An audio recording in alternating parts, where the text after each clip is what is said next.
Hey guys, in this video I'll read chapter 6 of Frindle, and it's called The Big Idea. 3 things happened later that same afternoon. Nick and Janet Fisk had missed the bus because of a school newspaper meeting, so they walked home together. They were seeing who could walk along the curb without falling. It took a lot of concentration, and when Janet stepped off into the street, Nick said, "That's 3 points for me." But Janet said, "I didn't fall. I saw something. Look." She bent down and picked up a gold ballpoint pen, the fancy kind. That was the first thing, Janet finding the pen. They got back on the curb, and Nick followed Janet, putting one foot carefully in front of the other on the narrow concrete curb. And while he stepped along, he thought back over the school day, especially about his report, and what Mrs. Granger has said about words at the end of the period finally sank in. That was the second thing, understanding what Mrs. Granger had said. She had said, "Who says dog means dog? You do, Nicholas."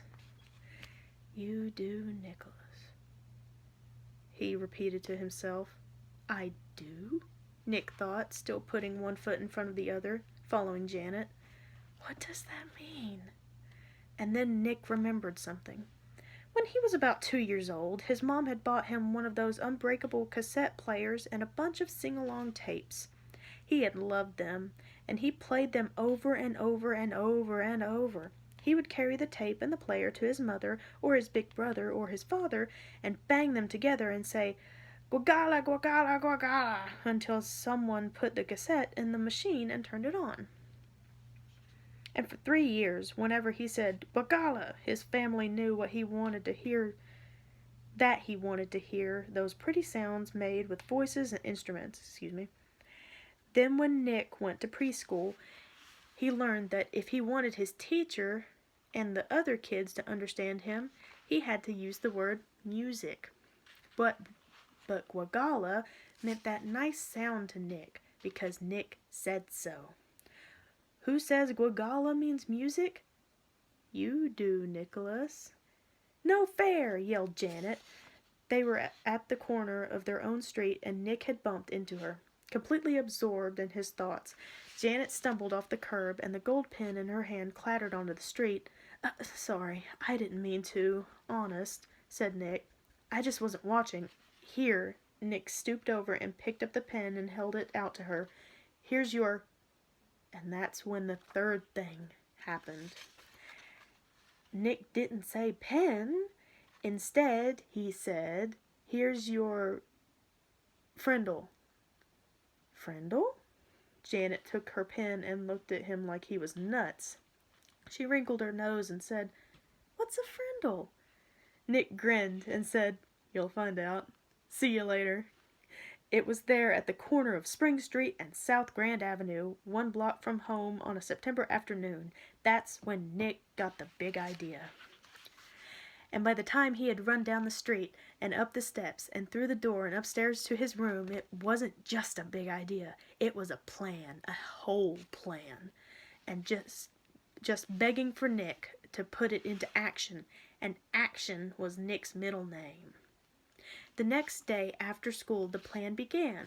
Nick walked into the penny pantry store and asked the lady behind the counter for a Frindle. She squinted at him. "A what?" "A Frindle, please. A black one," said Nick, smiling at her. She leaned over closer and aimed one ear at him. You want what?" "A Frindle." And this time Nick pointed at the ballpoint pens behind her on the shelf. "A black one, please." The lady handed Nick the pen. He handed her the 49 cents and said thank you and left the store. 6 days later, Janet stood at the counter of the penny pantry. Same store, same lady. John had come in the day before, and Pete the day before that, and Chris the day before that, and Dave the day before that. Janet was the 5th kid that Nick had sent there to ask that woman for a Frindle. And when she asked, the lady reached right for the pens and said, "Blue or black?" Nick was standing 1 aisle away at the candy racks, and he was grinning. Frindle was a real word. It meant pen. Who says Frindle means pen? You do, Nicholas. Half an hour later, a group of serious fifth graders had a meeting in Nick's playroom. It was John, Pete, Dave, Chris, and Janet. Add Nick, and that's 6 kids. 6 secret agents.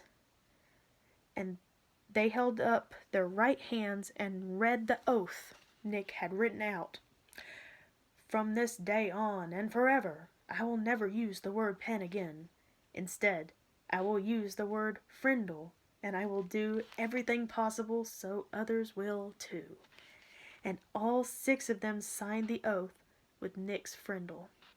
The plan would work. Thanks, Mrs. Granger. That was chapter 6 of Frindle. Thank you for listening.